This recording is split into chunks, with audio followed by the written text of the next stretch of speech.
Hey, what's Paloo? My name is Emma, and Shadowhunters has finally started, and I am so ready to give you guys all my feelings on this TV show. So the pilot happened, and I'm here to talk about it. I'm kind of going to format this like a book review, so I'm going to do like a spoiler-free section for those of you who either can't watch it or haven't watched it yet. So I'm just going to give you general thoughts on it, and then I'm going to go into specifics. So after watching the pilot 3 times, still don't know how I feel about it.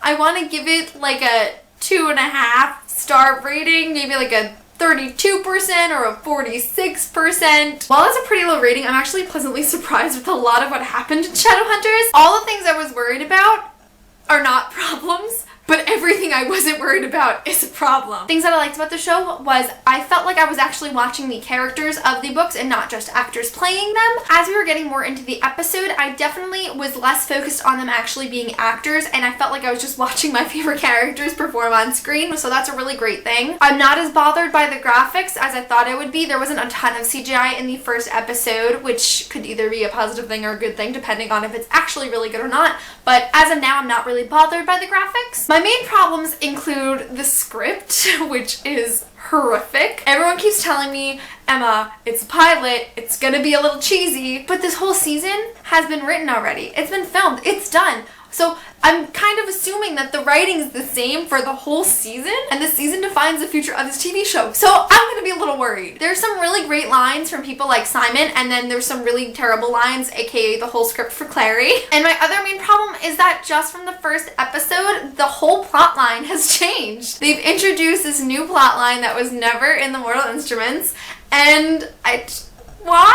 This book already has so much going on in it. Why do we need to add more into the TV show? I don't know. So I'm kind of at odds with how I actually feel about the show right now. I definitely want to watch more before I create a concrete opinion on it. For the most part, I'm kind of satisfied by the pilot, and I'm also kind of very worried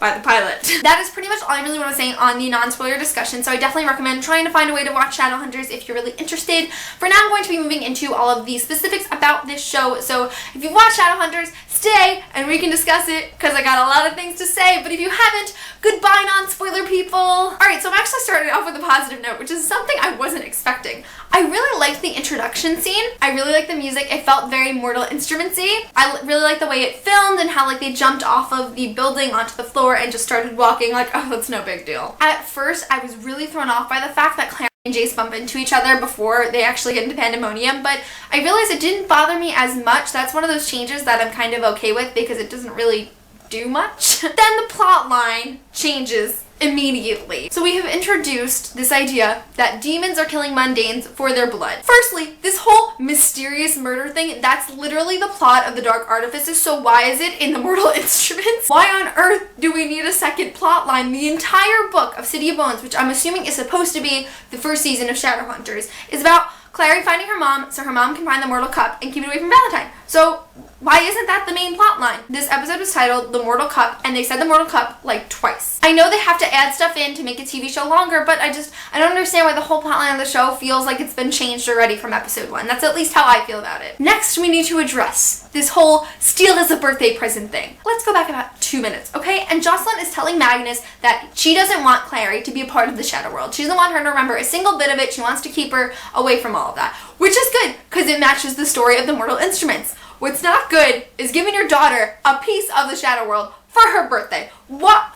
I can't. I just don't see the writer's logic there because you have this whole plot line that she has lost her memories, that Jocelyn's taken her memories because she doesn't want Clary to be a Shadowhunter. So why give her Shadowhunter memorabilia? Why? This is one of the things that frustrated me the absolute most about this show. All I can say is why? Why? Why? Why? It makes absolutely no sense. I'm really satisfied with the way the Institute looks. That was one of the sets that I thought looks the best when I was going through all of the behind the scenes photos. It definitely is more modern. They have more people in the Institute, which I noticed people having a problem with, but that's really not a big thing at all. It just means that the conclave is bigger. Like, I don't see why that's a problem. I just think it looks really cool. They have all of the screens that I'm assuming have stuff to do with demon hunting, which really is not a big deal. I guess you could argue if there's wards around the Institute in this world, because it's clearly not the Shadowhunter world, that the wards would mess with the technology, but that wasn't established, so like I don't have a problem with it. I think the Institute has a more modern look to it, and I'm really happy with it. I feel like even so far, I'm like so heated about the things I hate, and anything I'm like,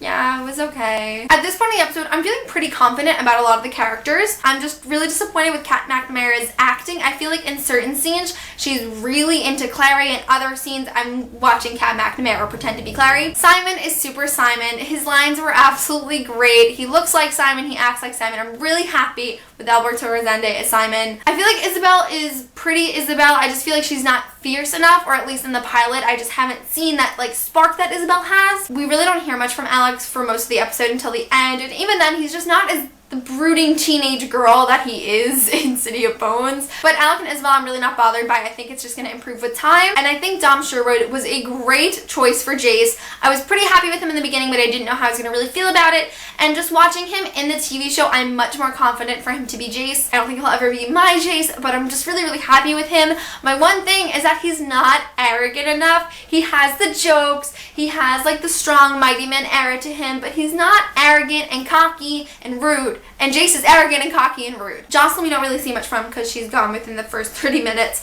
But again, she just doesn't have that hard exterior that comes with Jocelyn running from the shadow world. But again, all of these problems I think are going to be resolved in the future episodes. Luke is not Luke, so like I don't really have much to say on him because there's no reference. But Alan Van Sprang saved the show. Oh my god, he is the perfect Valentine. As soon as he came on screen, I'm like, oh my god, this just made up for the past 25 minutes. This is fantastic. I would be so happy with 42 minutes of Alan Van Sprang yelling at circle members instead of the whole Shadowhunters thing. Like, I would be so content with that because he is fantastic. Definitely seeing him act in the moment has made me way more confident with the show, just because like they got a legit actor to do some legit acting. So this has got to be going in a good direction. At least I hope so. So now we're going to talk about the script, which again, I hate. Oh my god, these lines are so terrible. Mom, it's my birthday. I'm not going on some epic journey. I spend all day in an art studio. My life couldn't be more mundane. Your mom could be keeping a deep dark secret from you. It's impossible for my mom to conceal anything from me. At all of those parts and more, you should have just put up a big flashing sign that said, this is foreshadowing, because that's all I heard coming out of these people's mouths. There was no need for these lines. There was no need. This script is horrible. I don't watch a lot of TV, but this is literally the worst writing I have ever heard. What I'm really happy about is, for the most part, I'm really satisfied with the pandemonium scene, which is my absolute favorite scene in City Bones. I'm still kind of pissed they didn't use bass actor for the backtrack like they did in the movie, but whatever, I'll always be bitter about that. I love right before it when they flash back to real time when Clary's talking to Jace and Simon is just like, because he's like, why is Clary talking to no one? And then she goes into pandemonium and Simon just calls after her, remember your fake ID sucks. I love Alberto Rosende. The fight scene wasn't too bad. The choreography of it was like okay. I mean, realistically, Clary could never push away a demon from a shadow hunter before the shadow hunter could stab them, but okay. Clary just defies the laws of physics because apparently it's possible for someone to be in a sitting position and slide backwards on their ass for 20 feet. It was okay. I don't understand this whole weird Isabel seductively dancing part. Like, what role did that play whatsoever? But for some reason, this is like super relevant. But I really liked how Clary like runs out of the club and just sits in the cab and is just like, drive. I really felt like it looked like Pandemonium. It honestly looks like Webster Hall, which is a club I go to a lot on like Saturday night. So I felt like it was very New York City at least. And I really love the exterior of Pandemonium too. I was just, while I had those problems with like the fight scene, I thought it was a really good scene. One thing I do want to say is I found a lot of parallels to the City of Bones movie. Firstly, this really isn't important, but I felt the need to touch upon it, and I don't know if anyone else noticed it, but the screenshot where it says 8 hours earlier before they actually go into Pandemonium, the little landscape of New York City, I swear to God that is the exact title scene for the City of Bones movie when it says like the Mortal Instrument City of Bones. I've watched the movie too many times to know this, but I'm pretty sure it's exactly the same. So there's just one little parallel. Number two is the Seraph blades look exactly the same. You can put them side to side from the movie and the TV show. It's the exact same design. They're supposed to be like fire and blaze up, and you're supposed to call the angel's name.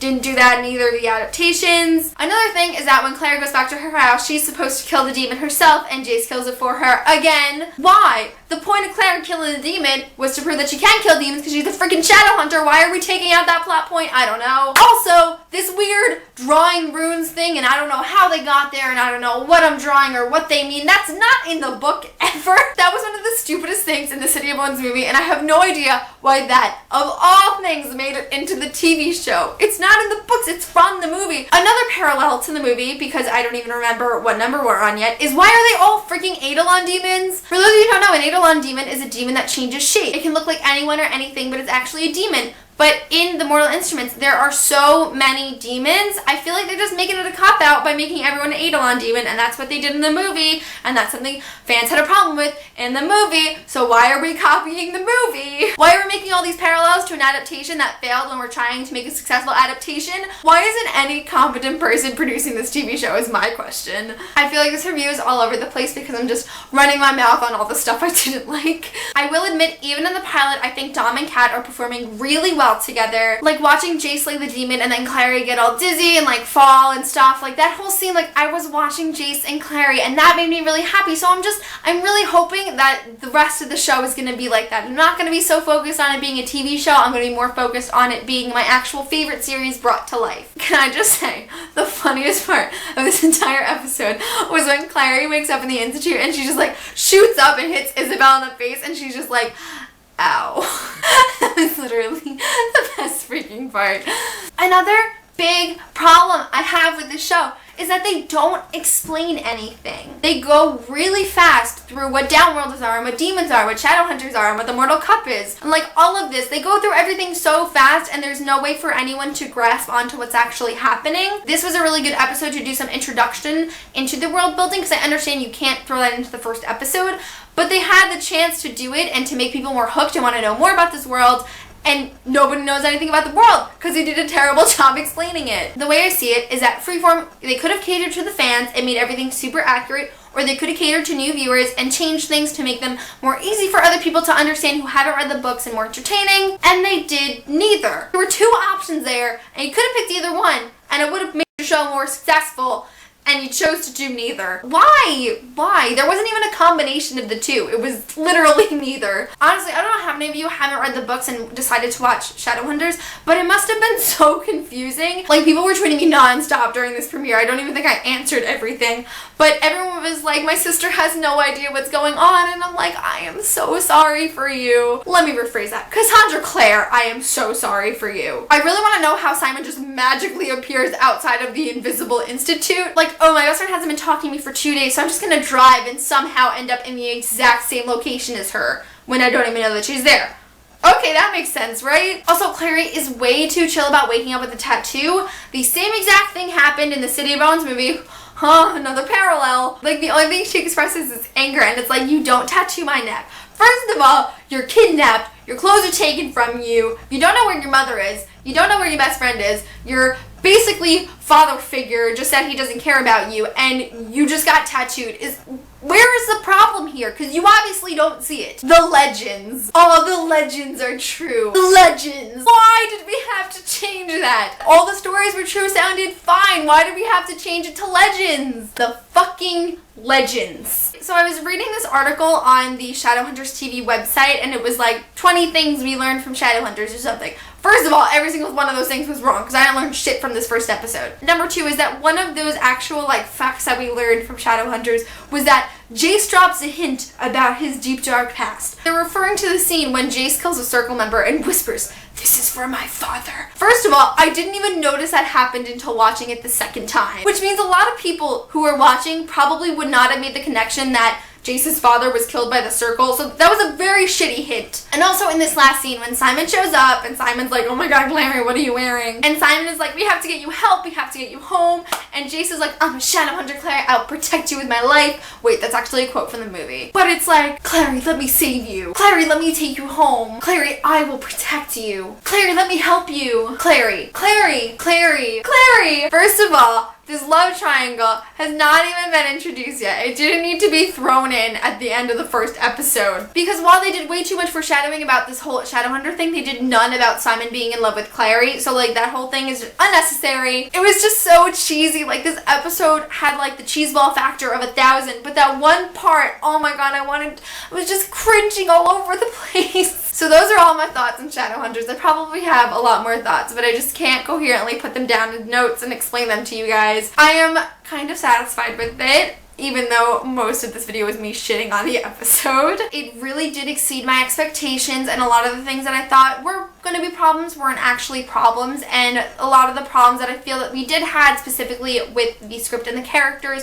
I think they will improve over time. This whole plotline thing does not have me amused. I am way less bothered by little changes than I actually thought I would be. Now, I'm very confident in the fact that I'm probably one of the biggest Mortal Instruments fans in the entire world of all time. So having a movie that flopped and giving it a second chance, I thought I would be way more, headstrong about it being more accurate and being much better and getting to the finale of it. But I'm really not bothered by a lot of the little changes. It's just the big changes that are bothering me, which as a level-headed, non-fangirl crazy fan, I think that's pretty reasonable for me to be bothered by things like the script and a major plot change and be less bothered by little character fixes and like sets or something. I'm definitely going into the rest of the season more hopeful than I was the first time. I don't know if I'm going to be doing discussions for every single episode of Shadowhunters because that would just flood your sub box and that's a lot of work. But I'm definitely going to be doing ones throughout the season and of course a season wrap up of all my feelings on Shadowhunter Season 1. Please let me know your feelings in the comments of this video. I am so unbelievably excited to discuss this with you guys. We were going crazy on Twitter last night, the booktube community, had a little get together. It was wonderful. But this is one of those things that I need to talk about or I'm just gonna lay in bed and think about it all the time.